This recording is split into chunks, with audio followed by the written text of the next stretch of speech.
Hindi ka pa zaman. Ayun, sabi. Weh, cepet banget. Cing dokter ya. Ini ya. Buat isolasi. Isolasi.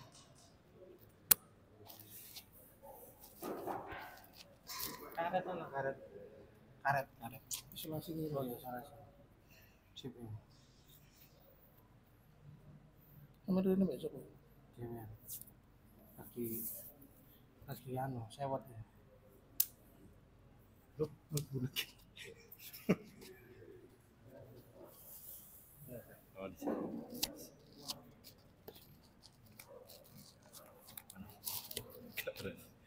Panas.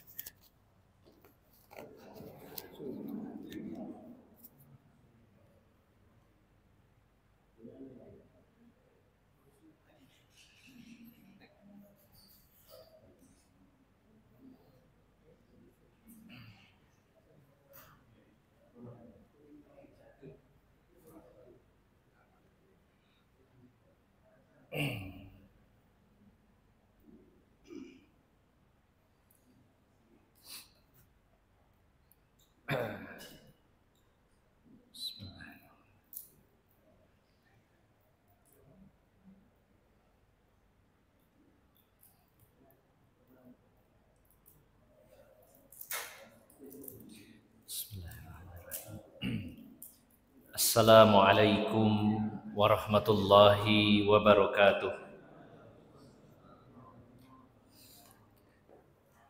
Alhamdulillahi rabbil alamin wal aqibatu lil muttaqin wala udwana illa 'alal zalimin. Asyhadu an la ilaha illallah wahdahu la syarikalah wa ashhadu anna Muhammadan abduhu wa rasuluhu la nabiyya ba'dah. Sallallahu alaihi wa ala alihi wa ashabihi wa tabi'in wa tabi'it tabi'in wa man tabi'ahum bi ihsanin ila yaumiddin. Wa qala Allah ta'ala fi kitabihil karim, Ya ayyuhalladzina amanu taqullaha haqqa tuqatih wa la tamutunna illa wa antum muslimun, amma ba'd. Para alim ulama, para ustadz, para sesepuh yang senantiasa saya hormati, bapak-bapak, ibu-ibu, serta saudara-saudari yang dimuliakan Allah Subhanahu wa ta'ala. Alhamdulillah pada malam hari ini atas karunia Allah kita dipertemukan kembali dalam majelis yang penuh barokah. Semoga amal solih berupa hadirnya kita di majelis ilmu bisa melahirkan amal-amal solih lainnya. Kita beramal solih dalam bentuk ngaji memiliki keunikan dibandingkan amal solih yang lainnya. Karena ketika kita mengaji, kita sedang beramal solih, maka di sana sangat mungkin kita mendapatkan motivasi saat ngaji, sehingga dengan termotivasi kita beramal di kemudian hari dengan amal-amal yang lebih banyak. Kemudian juga hadirnya kita di majelis ilmu dengan ngaji, kita akhirnya bersemangat untuk memperbaiki amal yang sudah kita lakukan. Jadi ada dua hal yang paling penting. Kita ingin menambah amal, artinya mungkin ada amalan yang sudah kita ilmui tapi belum diamalkan. Atau yang kedua, ada amalan yang sudah kita lakukan tapi belum tentu sudah benar 100%. Kalau kita merasa bahwa amal-amal kita ini sudah pasti benar, maka akhirnya kita kurang semangat untuk belajar. Ada satu ibrah yang kita ambil dari salah satu konten kreator yang sekarang hijrah fokus belajar agama. Mungkin Bapak Ibu pernah tahu yang namanya Mail Lee, ya tahu ya. Biasanya adegannya jadi preman gitu ya. Rambutnya gondrong dikepang gitu ya, pakai topi bundar gitu. Di adegan-adegan yang keras sebagai preman. Dalam sebuah wawancara beliau ditanya, apa yang menjadi sebab atau yang melatar belakangi Anda ingin belajar agama lebih serius? Dengan bahasa kitanya hijrah gitu. Maka ceritanya adalah ketika mau makan bersama temannya, dia membaca doa, Allahumma barik lana fima rozaqtana wa qina adzabannar. Sebagaimana umumnya orang membaca doa tersebut. Lalu temannya menegur, Mas, tidak usah baca doa itu karena hadisnya dhaif. Rasulullah mengajarkan Samillah wakul biyaminika wakul mimma yalik. Bacalah bismillah, makan dengan tangan kanan dan makanlah yang dekat. Ini hadisnya sahih, baca bismillah saja. Maka akhirnya beliau membuka referensi-referensi, mempelajari, menelusuri apa benar seperti itu, ternyata benar. Maka dia mengatakan, kalau saja cara makan saya masih salah, berarti cara ibadah-ibadah saya yang lainnya lebih banyak kesalahannya. Berarti saya harus belajar. Kalau cara makan saja salah, apalagi yang lebih lama, lebih rumit dari itu. Nah, terkadang penyakit itu ada dalam diri kita. Wah, saya sudah ngaji 10 tahun, mosok saya salah. Saya sudah ngaji Quran hadis, pasti sudah 100% benar, swarga wis ngenteni. Jangan pernah kita merasa cukup. Kita katakan, saya sedang berupaya, berusaha sekuat tenaga, berpijak di atas kebenaran, sedang berusaha. Bukan saya sudah benar. Karena mungkin bisa jadi apa yang kita pahami dalam masalah akidah masih ada kesalahan di sana. Mungkin dalam tata cara ibadah, entah berapa persennya masih ada yang salah.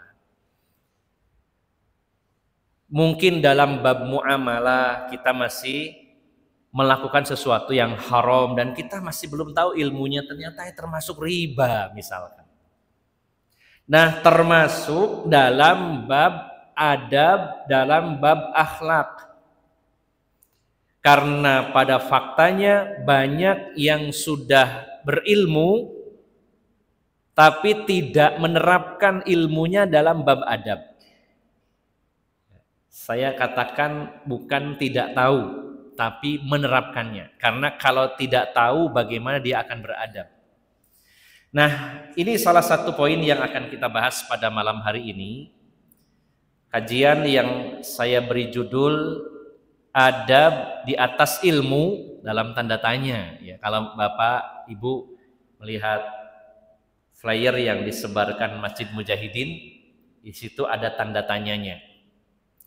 Sengaja saya kasih tanda tanya kepada pihak tamir, tolong dikasih tanda tanya supaya tidak salah paham. Karena kalau tanpa tanda tanya, sesuatu yang final, oh berarti adab itu di atas ilmu, begitu. Takutnya salah paham. Kalau masih tanda tanya, nah itu yang akan kita bahas. Kenapa kita angkat pembahasan seperti ini Bapak Ibu jamaah sekalian? Pada hari ini, terutama di sosial media, di video-video pendek, banyak orang yang mengatakan bahwa adab di atas ilmu, tapi salah dalam memahami dan menerapkannya. Apa yang mereka pahami tentang kalimat ini, adab di atas ilmu, seolah-olah ilmu itu di bawah adab. Ya, kalau adab di atas ilmu, berarti ilmu itu di bawahnya adab. Sehingga ada asumsi bahwa percuma ngajinya dalam-dalam, ilmunya banyak, ngakunya Quran hadis, Tapi itu semua masih rendah, lebih tinggi orang yang beradab walaupun tidak berilmu. Bayangkan Pak. Yang diinginkan mayoritas dari para konten kreator, ya mungkin itu dari pemahaman masyarakat pada umumnya, yang penting orang itu beradab walaupun ilmunya sedikit. Karena kesalahpahaman dalam memahami bahwa adab di atas ilmu, berarti seolah-olah ilmu ini lebih rendah. Nah, ini kesalahpahaman Bapak Ibu jamaah sekalian. Karena apa? Yang pasti seseorang itu bisa beradab karena ilmu. Apakah adab itu tiba-tiba muncul begitu saja? Wah, saya punya adab padahal nggak pernah ngaji. Terus panjenengan tahu adab dari mana? Oh, dari orang tua. Nah, kalau dari orang tua berarti harus dicek dulu benar enggak menurut Islam. Ya. Karena kalau katanya orang, bahkan kalaupun katanya kebanyakan orang ini yang bagus, belum tentu menurut Islam bagus. Jadi harus ditimbang dengan dalil. Apapun yang akan kita lakukan, timbangannya adalah dalil. Bagus tidaknya, boleh tidaknya dengan dalil Al-Quran dan Sunnah. Maka ini jadi barometer. Kalau ada orang tidak mau dalil, dijelaskan masih ngeyel, sampean niki mas titik-titik bid'ah, titik-titik bid'ah. Ya kita jawab, sampean dewe ya titik-titik sunnah, dalilnya gak jelas. Sama. Artinya apa? Bukan kita saling menghujat, tapi yang dikedepankan adalah apa? Ilmu. Kita mengatakan ini sunnah, ini bid'ah, bukan atas nama pribadi, bukan katanya orang, tapi berdasarkan nas, dalil Al-Quran dan Sunnah. Gitu. Nah, maka kalau ada orang mengatakan adab di atas ilmu, lalu yang difahami bahwa percuma berilmu kalau tidak beradab, ya bisa jadi ya kalau orang itu berilmu tapi tidak mempraktekkan adab. Tapi kalau dianggap bahwa gak penting ilmu, yang penting beradab, terus dia tahu adab dari mana? Harusnya tidak seperti itu pemahamannya. Nah, jadi begini Bapak Ibu jamaah sekalian, bisa jadi ucapan tersebut itu muncul mengutip dari perkataan para ulama. Salah satunya yang saya kutip perkataan Imam Malik rahimahullah. Beliau mengatakan, ta'allumul adabi qabla an tata'allamal ilma. Mempelajari adab itu didahulukan sebelum mempelajari ilmu yang lain. Mempelajari adab itu sebelum kamu mempelajari ilmu yang lain. Nah, di sini jelas kalimatnya ada diawali dengan kalimat ta'allum, itu belajar. Belajar tentang ilmu adab didahulukan daripada ilmu-ilmu yang lain. Nah, kemudian ada perkataan dari para ulama yang lainnya, di antaranya Yusuf bin Al-Husain mengatakan, bil adabi tafhamul ilma. Dengan punya adab kamu akan mudah memahami ilmu. Nanti kita sebutkan dulu beberapa perkataan. Kemudian perkataan Ibnul Mubarak, kita mengenal beliau seorang tabi'ut tabi'in, sahabat dekatnya Fudail bin Iyad, di mana Ibnul Mubarak ini adalah seorang pakar hadis dan menulis kitab yang sangat terkenal yaitu Kitabuz Zuhd. Dan beliau adalah seorang pengusaha kaya raya. Sekaligus beliau seorang mujahid yang sulit cari tandingan ketika tanding bertarung dengan beliau. Terkumpul berbagai kebaikan pada diri beliau. Beliau ulama besar, ilmunya sangat dalam, pakar hadis dan sangat mencintai ilmu. Kemudian beliau seorang pengusaha kaya raya dan beliau seorang mujahid yang sering terjun di medan perang. Maka beliau mengatakan, ta'allamnal adaba Salasina ama wa ta'allamnal ilma ishrina. Kami dulu belajar tentang adab itu selama 30 tahun lamanya. Barulah setelah itu 20 tahun kami belajar tentang ilmu-ilmu yang lainnya. Subhanallah, luar biasa Pak ya. Beliau seorang ulama besar mengatakan kami nih belajar adab, ilmu tentang adab itu 30 tahun. Ini penting sekali Bapak Ibu jamaah sekalian mempelajari tentang adab. Ya. Saya sendiri belum khatam satu kitab saja belum ya, kitab Sahihul Adabil Mufrad. Apalagi ada syarahnya yang lebih tebal ya, sampai 3 jilid di rumah ada 1, 2, 3 tebal-tebal. Makanya para ulama dulu belajar tentang adab sampai 30 tahun, barulah 20 tahun kemudian belajar tentang ilmu. Satu lagi diantaranya perkataan Ibnu Sirin. Kanu yata'allamunal hadiya kama yata'allamunal ilma. Mereka para ulama dulu mempelajari petunjuk berupa adab sebagaimana mereka menguasai ilmu. Nah, jadi begini Bapak Ibu jamaah sekalian yang dimuliakan Allah Subhanahu wa taala. Ketika kita memutuskan untuk fokus ya belajar agama, maka yang paling kita dahulukan tentunya adalah ilmun doruriyun, ilmu doruri. Secara bahasa darurat, artinya harus segera ini. Yang kita dahulukan adalah ilmu yang memang kita praktekkan dari sekarang dan setiap saat. Masalah tauhid ini pasti berkaitan dengan syahadatain ini harus didahulukan. Pelajaran tentang sholat sekaligus yang menjadi syaratnya harus suci dari hadas besar, kecil, suci dari najis. Maka belajar tentang toharo dan sholat ini harus didahulukan. Karena dipakai sesegera mungkin, bahkan sejak kecil kita sudah melaksanakannya. Maka bukan berarti kalau belajar adab terus nanti kalau sudah 30 tahun baru belajar sholat, terus selama 30 tahun sholatnya bagaimana? Tidak mungkin. Wah katanya Ibnu Mubarak belajar adab saja itu 30 tahun, baru setelah itu belajar ilmu, termasuk ilmu tentang sholat, wudhu. Ini satu kesalahan. Jadi ilmu daruriyun, ilmu yang darurat yang memang kita butuhkan untuk dipraktekkan setiap saat itu harus kita dahulukan. Makanya para ulama membagi dalam rukun rukun Islam saja.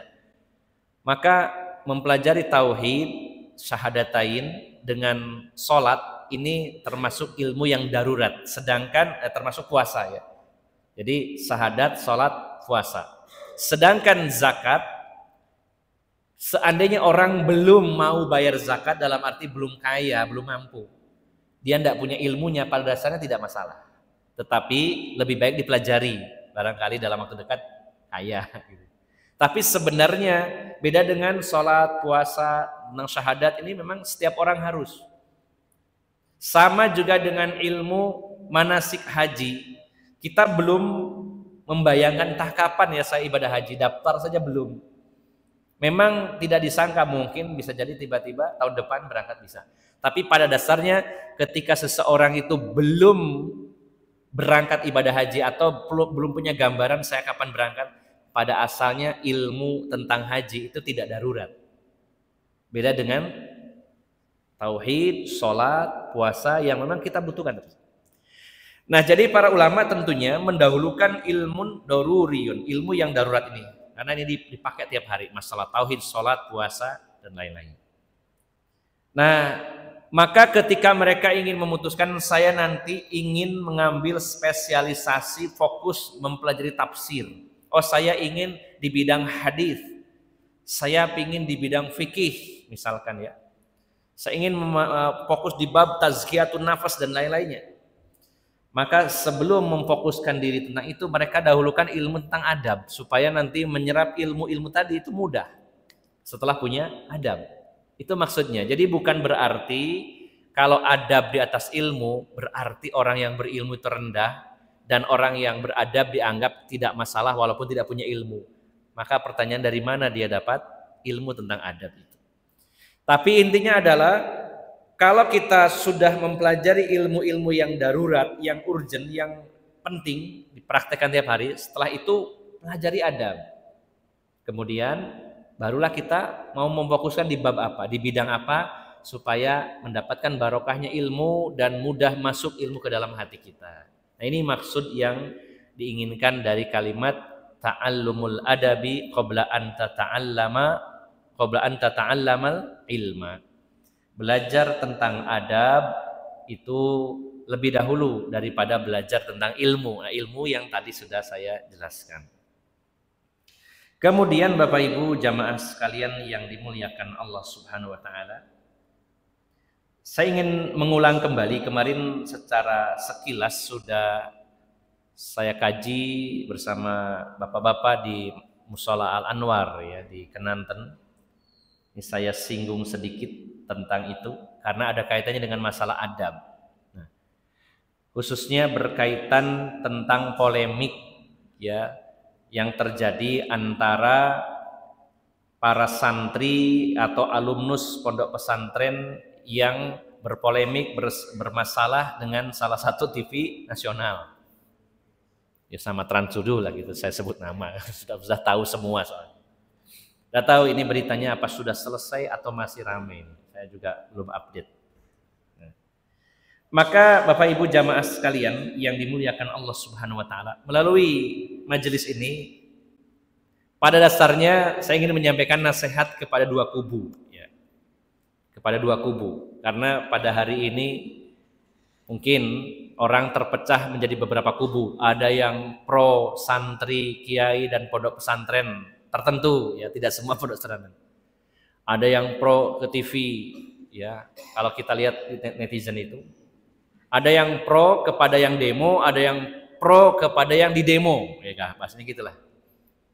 Tapi ada juga yang nggak mau tahu, suka ngurus itu urusanku ya. Seakan ada yang begitu mungkin ya. Bah, rame bangga terserah lah. Ya. Dan pada faktanya memang tidak melibatkan semua ormas atau semua kelompok dalam Islam.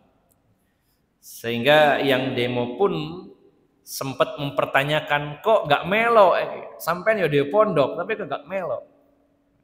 Baik, nah maka sebenarnya masalah ini pada dasarnya kalau sama-sama mau melepaskan ego ya, pada dasarnya masing-masing itu punya kesalahan ya, dan juga masing-masing pada sisi lain ada benernya. Wah, gimana caranya ini membedakannya? Begini Bapak Ibu, saya posisikan bahwa yang demo ini yang berilmu, dari pondok ya, posisinya yang berilmu, sedangkan yang di demo ini awam gitu lah. Kalau dikelompokkan begitu. Nah, yang disampaikan yang awam ini, yang pertama yang disampaikan adalah fakta, bukan fitnah, fakta. Memang ada bukti-buktinya. Satu, ini benernya di situ ya. Itu fakta. Kalau fitnah itu kan nggak ada, dibuat diada-adakan, begitu kan? Ya. Tidak dilakukan, dituduh melakukan. Nah, ini kan ada faktanya, itu ada sisi benernya, kan itu fakta yang disampaikan. Cuman koreksinya memang narasi yang disampaikannya, kalau lihat sekilas ya narasinya ya, memang sisi bahasa penyampaiannya ada unsur memang menghina. Yang saya lihat begitu. Dari gaya bahasanya itu loh. Ada unsur merendahkan. Tapi sekali lagi kita posisikan mereka orang yang awam. Sedangkan pihak pondok dan ya santri, alumni dan lain-lainnya itu adalah pihak yang notabene harusnya berilmu.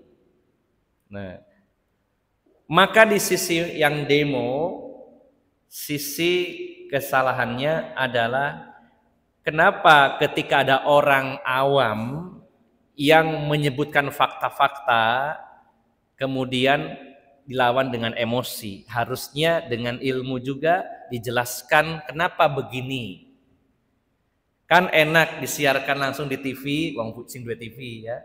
Ayo Pak, sampaikan 2 TV, ketemuan, tak jelas. No, kenapa di pondok saya itu melakukan ini alasannya. Barangkali sampean belum punya ilmunya karena belum pernah mondok.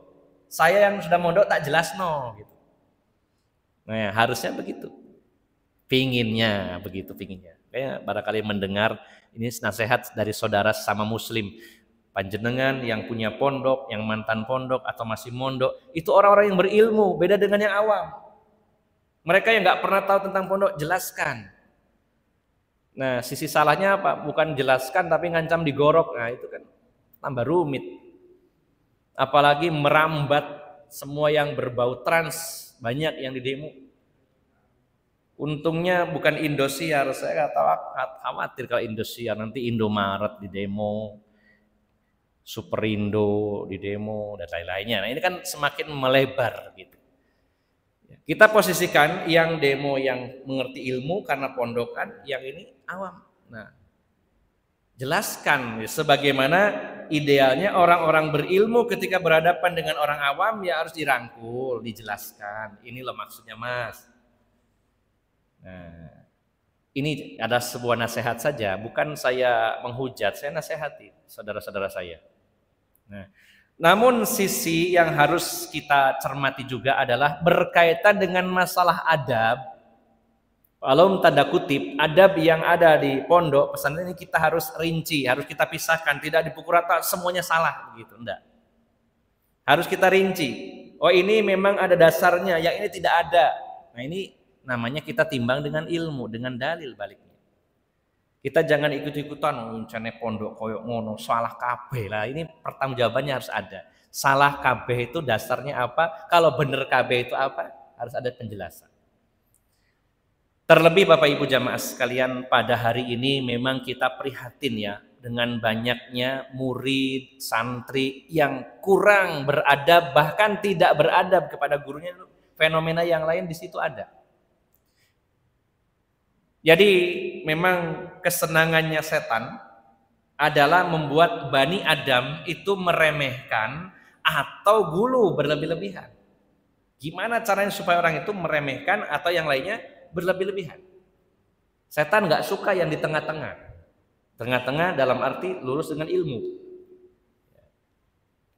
Pada hari ini berapa banyak, bukan hanya santri, murid yang merendahkan gurunya.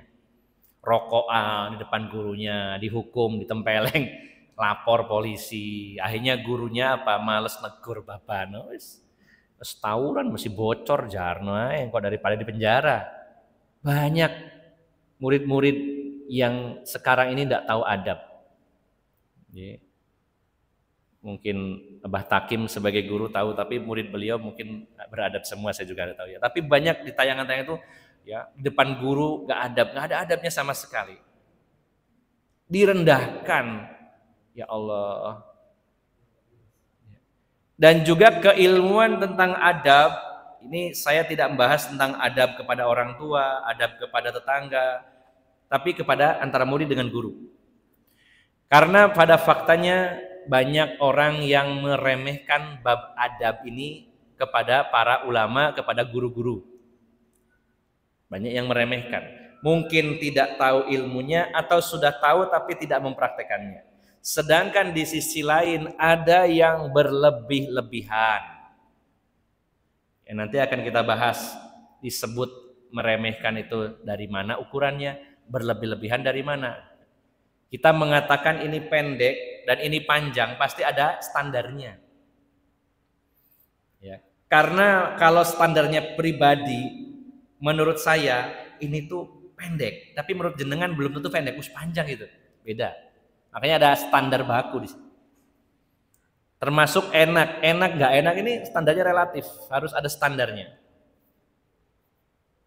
Saya heran pada Idul Fitri tahun kemarin ditawari salah satu teman, Ustadz, barangkali mau pulang kampung, saya ada mobil nganggur. Mobil apa? Expander, masih baru. Duh, saya agak ragu, mobilnya eman ya, kilometernya masih sedikit, takut beset.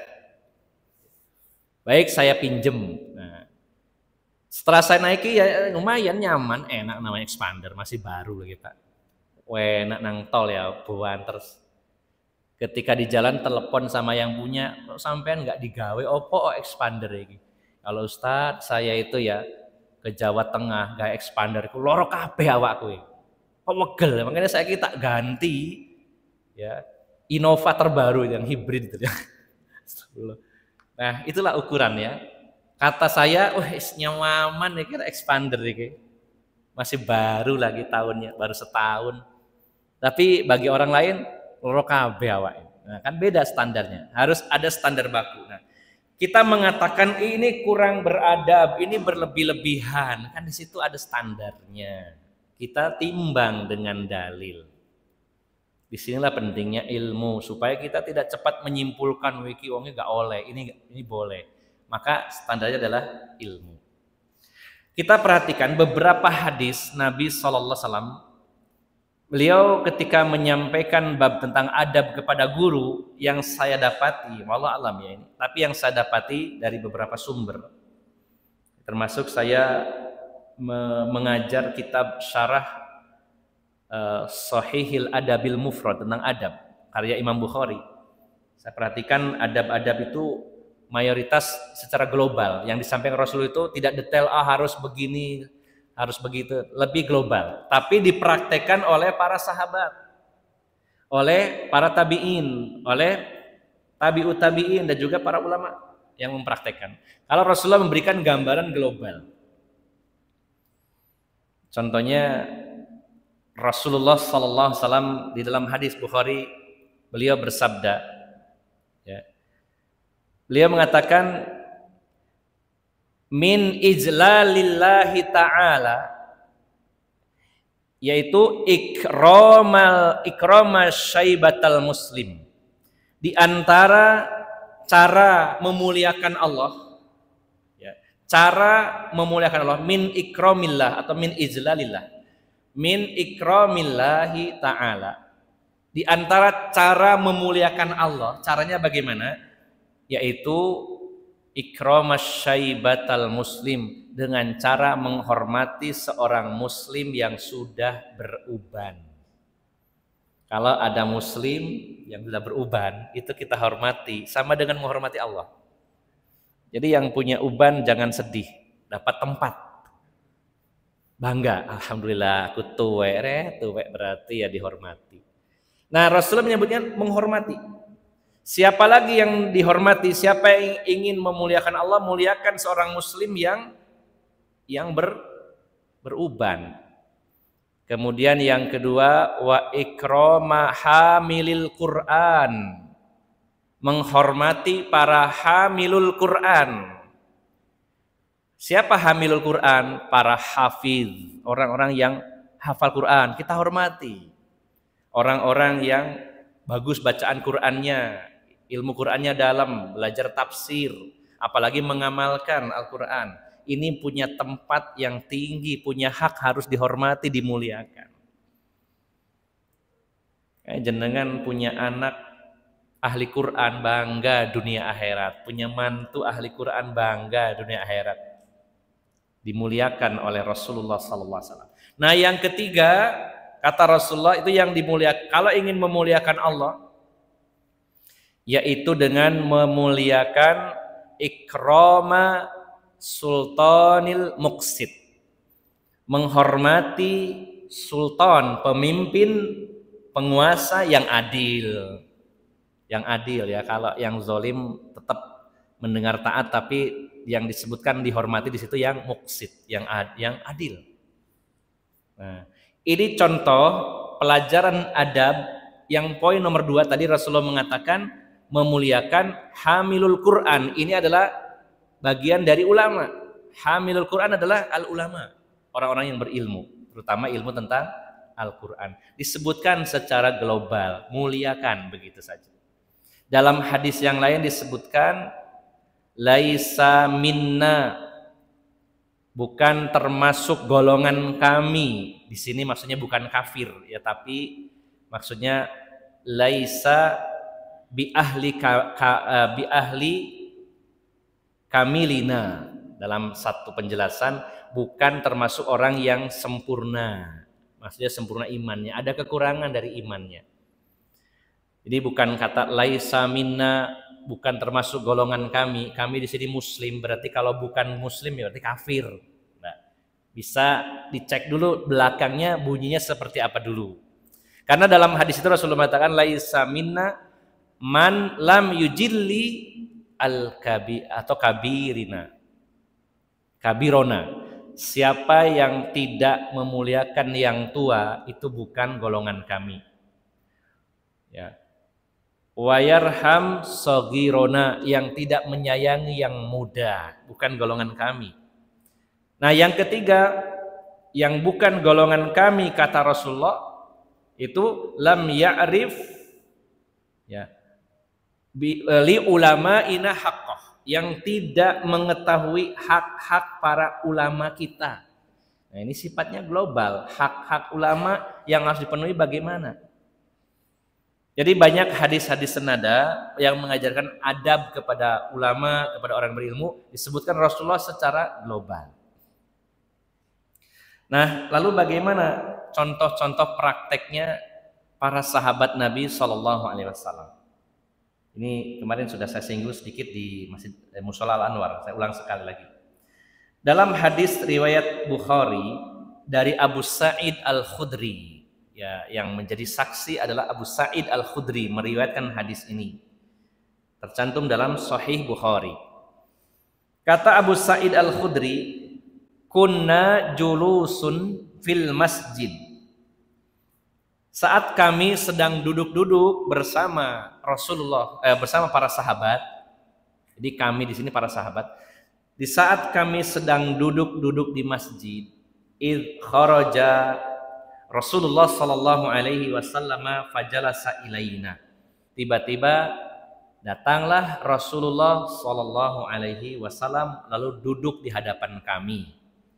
Duduk di sini, datang dan menyampaikan ilmu, menyampaikan nasihat. Maka kata Abu Sa'id Al-Khudri, faka anna ala ru'usina tayru la yatakallamu ahadun minna. Maka saat Rasulullah berbicara, menyampaikan ilmu, maka seolah-olah di atas kepala kami itu ada burungnya. Ini sebuah perumpamaan ya, bukan benar-benar burung-burung mencelok di kepalanya para sahabat, bukan. Maksudnya adalah saking diamnya para sahabat anteng, seandainya ada burung itu enggak merasa ketakutan, akan diam di atas kepala. Padahal burung itu hewan yang sangat sensitif, penakut. Kalau ada orang gerak sedikit saja terbang gitu ya. Para pemburu burung itu sampai harus pakai baju apa itu ya, yang kamuflase seperti pohon ya. Karena kenapa? Karena baru gerak dikit aja udah terbang. Jadi kalau ada burung bertengger di atas kepala seseorang, itu burung liar ya, itu sesuatu yang sulit. Kecuali burung yang sudah dirawat sejak bayi ya. Itu pun tidak semua jenis burung ya. Nah, Abu Sa'id Al-Khudri menggambarkan ketika Rasulullah berada di hadapan kami menyampaikan ilmu, maka seolah-olah di atas kepala kami itu seperti ada burungnya yang bertengger. Maksudnya la yatakallamu ahadun minna. Tidak ada satupun, ada ahadun ya, tidak ada satupun di antara kami yang berbicara. Ya, tidak ada satupun yang berbicara saat Rasulullah menyampaikan ilmu. Nah, ini contoh adab yang diterapkan oleh para sahabat Nabi Sallallahu Alaihi Wasallam. Sudahkah kita amalkan yang seperti ini? Kadang-kadang lalai ya. Kadang-kadang sedang menyampaikan ilmu ya, tiba-tiba si sing chatting asik guys. Kecuali kalau nyatet atau ngerekam ya. Tapi ini penting ya, monggo kalau penting enggak apa-apa. Tapi tidak sampai ya mengganggu suasana belajar mengajar. Begitu di zaman Nabi Shallallahu Alaihi Wasallam. Contoh berikutnya, ini antar sahabat Nabi. Ibnu Abbas adalah seorang sahabat yang dalam ilmunya bahkan ahli tafsir nomor 1. Nomor 2 Ibnu Mas'ud. Ya. Ibnu Mas'ud saja ketika pernah berkhutbah menafsirkan di antara surat Al-Baqarah dan Ali Imran, ada ayat-ayat Al-Baqarah dan Ali Imran yang ditafsirkan oleh beliau dan disampaikan melalui khutbah, maka para sahabat mengatakan seandainya orang-orang Romawi dan Persia mendengarnya, pasti mereka akan masuk Islam. Itu Ibnu Mas'ud. Di atasnya lagi Ibnu Abbas. Beliau ulama ahli tafsir di kalangan sahabat. Sekaligus beliau adalah sepupunya Rasulullah SAW. Kedudukannya tinggi. Maka pernah Ibnu Abbas ini menuntun atau memegang tali kendaraannya Zaid bin Thabit. Jadi Zaid bin Thabit naik kuda, datang, dituntun oleh Ibnu Abbas. Jadi posisinya Ibnu Abbas di bawah, jalan kaki. Maka para sahabat yang lain bertanya, kenapa Anda lakukan ini? Karena taunya sahabat ini kan Ibnu Abbas, keluarga Rasulullah, ulama. Maka Ibnu Abbas mengatakan, hakaza amarona an naf'ala bi ulama'ina. Nah, inilah yang diperintahkan kepada kami dalam rangka memperlakukan ulama kami. Jadi Zaid bin Thabit waktu itu oleh Ibnu Abbas dimuliakan ilmunya sampai Ibnu Abbas rela menuntun kendaraannya demi menghormati ulama. Nah, ini contoh adab yang dipraktekkan oleh para sahabat. Lanjutkan sedikit lagi. Kita turun ke zamannya tabi'in. Bagaimana Sa'id ibnul Musayyib, ulamanya tabi'in Madinah. Murid beliau mengatakan, Abdurrahman bin Harmalah mengatakan, makana insanun yajtari'u ala Sa'id ibnul Musayyib yas'aluhu an syai'in hatta yasta'danahu kama yasta'danal amir. Ketika Sa'id ibnul Musayyib itu menyampaikan ilmu, maka tidak ada seorang pun yang berani bertanya kecuali kalau sudah diizinkan. Ini contohnya adab dalam bermajelis ilmu. Ya, walaupun ada pertanyaan yang kadang-kadang memotong di tengah ceramah itu masih saya temui. Lagi serius, Tat mau nanya Tat, gitu. Ada yang seperti itu. Ya mungkin takut lupa, begitu saya berhusnuzon takut lupa daripada nanti sesi tanya jawab lupa, mending sekarang. Gitu. Akhirnya, nah tapi ini ilmunya bagaimana para tabi'in dulu ketika belajar itu sampai tidak berani nanya dulu sebelum diizinkan. Ya. Bagaimana murid-muridnya Imam Asy-Syafi'i, Ar-Rabi bin Sulaiman, muridnya Imam Syafi'i mengatakan, ma wallahi iztara'tu an ashraba al-ma was-safi'iyu yanzuru ilayya haibatan lah. Demi Allah, saya tidak berani meminum air dalam keadaan guru saya Imam Syafi'i melihat saya waktu belajar. Walaupun boleh, jenengan nggak apa-apa minum. Ya. Kan saya sama Pak jenengan bukan murid sama guru ya, teman. Jadi tidak masalah, boleh, enggak apa-apa, bener, ini serius Pak. Daripada ngantuk, lebih baik minum kopi daripada ngantuk. Tapi ini contoh saja dari muridnya Imam Syafi'i. Saya itu kalau ngaji sampai tidak berani minum. Kenapa? Haibatanlah, saya sungkan sama guru saya Imam Syafi'i. Apakah Imam Syafi'i sebagai guru besar waktu itu lalu merasa, wah saya kan ulama? Ketika beliau belajar kepada Imam Malik, beliau mengatakan, kuntu asfahul waraqata baina yaday Malik safhan rafiqan haibatan lahu li alla yasma'u waqa'aha. Kata Imam Syafi'i, dulu saya ketika belajar kepada Imam Malik, guru saya, kalau saya ini membalikan kertas itu sangat pelan dan saya sungkan kalau ada suaranya. Kan butuh buka kitab atau nyatet, itu sampai pelan-pelan. Itu adabnya Imam Syafi'i kepada guru beliau. Nah, jadi Bapak Ibu jamaah sekalian yang dimuliakan Allah Subhanahu wa taala, maka ini contoh-contoh saja, sedangkan dalam hadis Nabi itu disebutkan secara global. Ya. Nah, terakhir sebelum kita tutup, lalu bagaimana dengan adab para santri, murid-murid kepada gurunya dalam bentuk diantaranya cium tangan, kemudian cium kaki, apalagi Pak? Ngesot. Nah, baik ya, kita coba saya kutipkan sebuah hadis. Sudah Isya tapi saya minta waktu sedikit tambahan. Hadis riwayat Imam Ahmad dan Ibnu Hajar menyatakan sanadnya jayyid, bagus. Hadisnya dari riwayat Ahmad dari sahabat Jabir bin Abdullah. Ana Umar qama ila Nabi sallallahu alaihi wasallam faqabbala yadahu. Kata Jabir bin Abdullah, Umar itu pernah mencium tangan Rasulullah sallallahu alaihi wasallam. Hadis riwayat Ahmad. Kemudian ada hadis riwayat Tirmizi dan hadisnya hadis Hasan Sahih. Riwayat Sofwan bin Asal. Ada dua orang Yahudi yang konsultasi berkaitan dengan ayat tentang Nabi Musa. Maksudnya, Muhammad tolong bacakan ayat-ayat tentang Nabi Musa dalam Quran. Dibacakan oleh Rasulullah. Maka kedua Yahudi ini setelah mendapat jawaban dari Rasulullah, keduanya mencium tangan dan kaki Rasulullah Sallallahu Alaihi Wasallam. Lalu ada pertanyaan, cium tangan, cium kaki pernah terjadi di zaman Nabi dan Nabi membiarkan. Apakah itu khusus untuk Nabi? Ada satu lagi riwayat dari Usamah bin Syarik.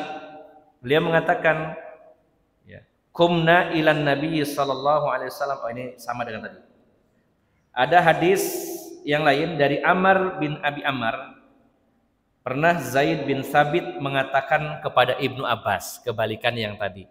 Jadi Zaid bin Thabit mengatakan kepada Ibnu Abbas, berikan tangan Anda wahai Ibnu Abbas. Ketika Ibnu Abbas memberikan tangannya, maka Zaid bin Thabit mencium tangannya Ibnu Abbas. Ini antar sahabat Nabi. Nah, Bapak Ibu jamaah sekalian yang dimuliakan Allah Subhanahu wa taala, maka berkaitan dengan mencium tangan, memang tidak semua ulama sepakat bahwa itu sunnah. Hanya sebagian ulama menyatakan itu sunnah, sebagiannya ada yang memakruhkan. Artinya di sini kita dapat wawasan bahwa ternyata ada hadisnya. Ambil jalan tengahnya, sebagian ulama mengatakan walaupun sahabat Nabi itu pernah mencium tangan Rasulullah dan sahabat Zaid bin Thabit mencium tangannya Ibnu Abbas, tapi berdasarkan banyak hadis mereka tidak selalu melakukannya. Kan pernah dengan selalu itu beda ya Pak ya. Kalau kita perhatikan hadis yang tadi pertama, Rasulullah datang langsung duduk dan tidak ada penjelasan para sahabat royoan cium tangan Rasul, tidak. Dalam banyak hadis kita mengetahui Rasulullah datang duduk begitu saja. Kalau beliau khutbah langsung menuju mimbar, khutbah ceramah, enggak satu masjid jamaah royoan gitu. Saya belum menemukan riwayat itu. Namun ada memang hadis-hadis seperti tadi, tapi tidak selalu Rasulullah mendapat perlakuan seperti itu. Makanya para ulama lain mengatakan ya fleksibel ya, yang menganggap sunnah silakan, ada hadisnya. Tapi yang memakruhkan jangan jadi kebiasaan seperti itu.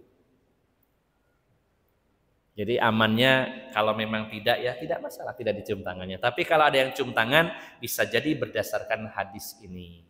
Nah, maka yang dilarang Bapak Ibu jamaah sekalian terutama ada dalam hadis yang lain adalah menghormati dengan cara berdiri, kecuali dalam rangka menyambut atau membukakan pintu. Kalau berdirinya seremonial, misalkan pembawa acara mengatakan, yang mulia memasuki ruangan, harap kepada hadirin untuk segera berdiri. Nah ini kan berdiri yang nggak ada manfaatnya, hanya penghormatan, ini dilarang dalam Islam. Tapi kalau ada tamu, ulama datang, kita berdiri, dari duduk berdiri, kemudian kita bukakan pintu salaman, mengarahkan tempat duduknya, monggo silakan. Lalu bagaimana dengan ngesot? Nah, yang saya tahu ngesot itu dilakukan oleh suster. Ya. Kita tidak mendapati dalam hadis ada perbuatan dari para sahabat ataupun para ulama yang lainnya.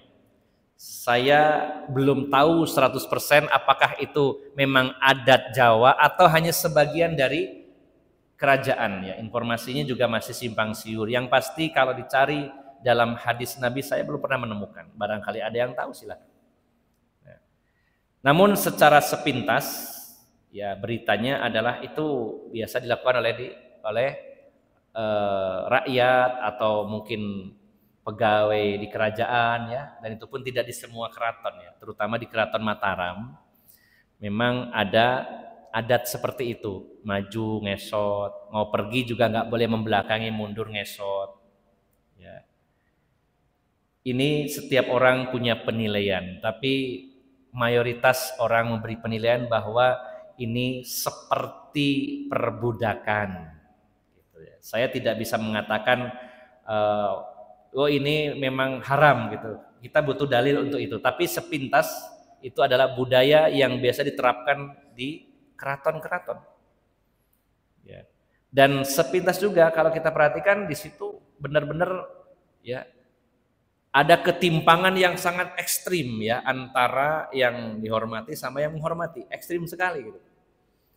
Nah, justru dikhawatirkan penghormatan yang berlebih-lebihan ini ya akhirnya memposisikan seseorang yang menghormati itu seperti budak, dan penghormatan itu hanya layak kepada sang pencipta Allah Subhanahu wa taala. Kalau saya pribadi terkait ngesot tidak bisa menyampaikan dalilnya, tapi ini termasuk bentuk berlebih-lebihan. Kalau cium tangan silakan, masih ada perbedaan pendapat, itu pun juga ada hadisnya. Tetapi kalau sampai ngesot-ngesot seperti itu adalah budaya setempat dan itu biasanya ada di kerajaan-kerajaan. Makanya ada ungkapan bahwa itu feodalisme ya, mungkin ada benarnya di satu sisi. Nah, jadi sederhana saja kita muliakan para ulama, tapi jangan diremehkan, jangan juga berlebih-lebihan. Standar sebagaimana dulu para sahabat kepada Rasulullah. Rasul itu orang yang paling mulia, orang yang paling dicintai Allah, nabi akhir zaman. Para sahabat sikapnya tidak seperti itu. Saya belum pernah menemukan riwayat sahabat ngesot-ngesot di hadapan Rasulullah. Barangkali ada yang tahu, monggo sampaikan. Yang cium tangan saja bukan selalu begitu. Hanya ada momen-momen di mana Rasulullah dicium tangannya. Riwayat tentang itu juga tidak selalu mengatakan selalu setiap datang Rasulullah lalu dicium tangannya, tidak. Apalagi sampai ngesot. Wallahu a'lam bishawab. Mari kita berupaya untuk menghormati guru-guru kita, para ulama kita, tanpa meremehkannya, tapi juga tanpa gulu berlebih-lebihan dalam menghormatinya. Demikian, semoga bermanfaat, semoga jadi nasihat bagi kita semuanya. Aqulu qauli hadza wa astaghfirullah li wa lakum wa akhiru da'wana alhamdulillahi alamin.